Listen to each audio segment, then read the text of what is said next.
السلام عليكم مشاهدينا الكرام، مرحبا بكم في قناتنا. الرئيس الجزائري عبد المجيد تبون يلغي زيارة إلى طنجة في آخر لحظة. زيارة الرئيس الجزائري طنجة التي أعلن عنها في بداية نوفمبر بأجلها في نهاية المطاف إلى آخر غير مسمى أو بأخير تم إغلاق بشكل طنجة، وهي مدينة حساسة للغاية بسبب عسكرها مرفضة ووجود بوليسية مسافات فيها خطر كبيرة بالنسبة أغلبية السائقات من الجزائريين، ولكن أيضا من قبل جماعة كبرى الجيش الذين يسعون للتخلص منه بأية وسيلة كانت. استكمال العديد من الصفاحين وأعضاء الوفد الذي تم اختيارهم عبد المجيد تبون خلال زيارته إلى طنجة، والتي كانت مقرر البداية بين أسبوعين الأول والثاني من الشهر نوفمبر الجاري. جميع إجراءات السفر وخاصة اختبارات، وكانوا على أبد استعداد لهذه الزيارة، لكنها ألغت في هذه اللحظات دون أن تفسير وتبرير. لم يبقى من هذا الزيارة سوى لافتة نسبة في طنجة للترحيب بها، ولم يكن سلطة طنجة في الوقت الكافي.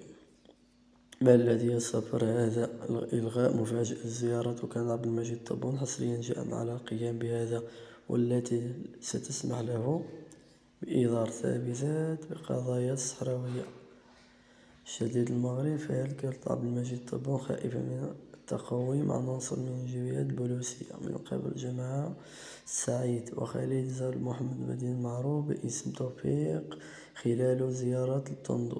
أمر مؤكد من هذا بين 58 ولاية و44 ولايات مبتدئة في الجزائر، ومن ليس سهل على الإطلاق العثور على مدينة يمكن عبد المجيد تبون أن يزورها ويتحول فيها دون إجراءات آمنة مشددة، استثناء عبد وحكام الزيارة الأولى منذ 2019 من قام بها قبل 3 أسابيع خارج الجزائر العاصمة في 20 أكتوبر. توجه إلى جلفة على 300 جنوب عاصمة في الزيارة، وكان بجميع الأخبار له تحسب الزيارة إلى ولايات أخرى في البلاد.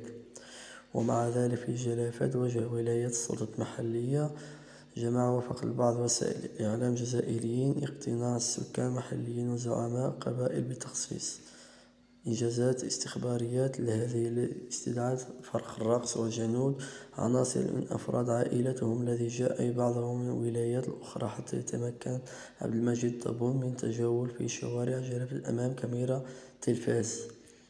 هدد الجزائر هذا السيناريو عمدا بهذا خدع عبد المجيد تبون من خلال الخامة الشعبية الزائفة له تشجيع على زيارة ولايات الأخرى، حتى يتعرض الصحافة استهزاء مثل حصول الرئيس محمد بوذوف في يونيو 1992 قائمة ولايات التي تم اختبار زيارة مقابل الرئيس في عدم عبارة ولا تبعث على اطمئنان بالنسبة لمحيط الرئيس. وهذا كانت هذه الزيارة مقررة في مدن متمرد مثل حي تنظيم حراكة في يونيو 2021. قبل أيام قليلة من المرعب الذي عاشت كانت هذا المدن عسكرية في بلاد وجود وعصابات مسلحة بوليسية فيها، وقد تم استرجاع ربما عبد المجيد تبون بشكل أعمى إلى فاضح طنجة بعد وفي طنجة، وهي مدينة تقع على بعد حوالي 1460 من الجزائر العاصمة في أقصى الجنوب الغربي للبلاد. كان ممكن أن يكون عبد المجيد تبون تحت رصاص بوليسية حتى لو كان يعني ضربة عصفور بحجر واحدة من خلال تنصب أغرياء إلى أين يحرق مخزن. السلام عليكم.